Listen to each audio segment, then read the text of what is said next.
Hey, Dr. B here, and here's an introduction to reaction rates and kinetic molecular theory. Reaction rates is also known as kinetics, and it can be measured. Suppose A is turning into B. How are we going to measure the rate of that reaction?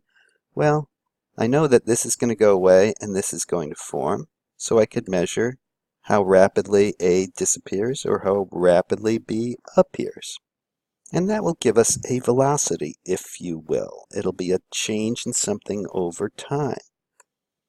For moving a car, for example, it could be a distance over time. But for molecules, you're not going anywhere. But what is changing is the concentration of A and the concentration of B.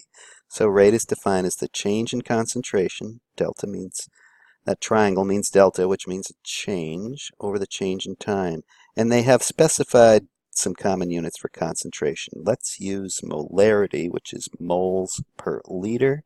And if you're dealing with that unit, you will see those square brackets. If you see square brackets, that by definition means molarity. Let's solve a problem. We're neutralizing hydrochloric acid with calcium hydroxide. We're recognizing it's a 2-to-1 mole ratio. Somebody's starting with a 0.22 molar solution of the calcium hydroxide, and after 4 seconds, it goes down to 0.1 molar. What's the reaction rate? Well, let's just plug in. The change in the concentration looks like 0.12 molar. The change in time looks like 4 seconds. That means we're dealing with a 0.030 molar per second reaction. Okay, what's the reaction rate for HCl? Interestingly, it's not the same. Note that reaction rates have to be specified. They won't be the same for each substance if you do not have a 1-to-1 mole ratio, and we don't. Since 2 of these have to react for each one of those, it's going to occur twice as fast. That's 0.060 molar per second. Let's talk about kinetic molecular theory, or how molecules react. Imagine we have these two substances, and perhaps they're ionic compounds, and it looks like it's a double replacement reaction. There's changing partners.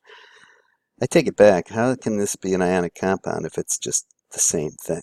In any event, I see a reaction occurring, and what's happening in the middle here is these bonds are starting to break, these bonds are starting to form. We're at the transition state. We have formed an activated complex, almost like a separate entity just for a microsecond. Note that this also implies that these things have to react in this orientation, otherwise you can't split it down the middle here. So we're looking at what might be a detailed mechanism or process for this reaction. And for this reaction, collision theory must be obeyed, meaning nothing's going to happen unless they collide. Seems clear. But not just a little bit, with enough force to react, I get that. And they have to hit at the right location, which I think is the hardest part, because imagine how many ineffective collisions are possible. That is collision theory. Suppose you want to do something practical, like speed up a reaction. How can you do it? Hit it with a stick. S stands for surface area, grind it up to a fine powder, or dissolve it, even better, or turn it into a gas, even better still.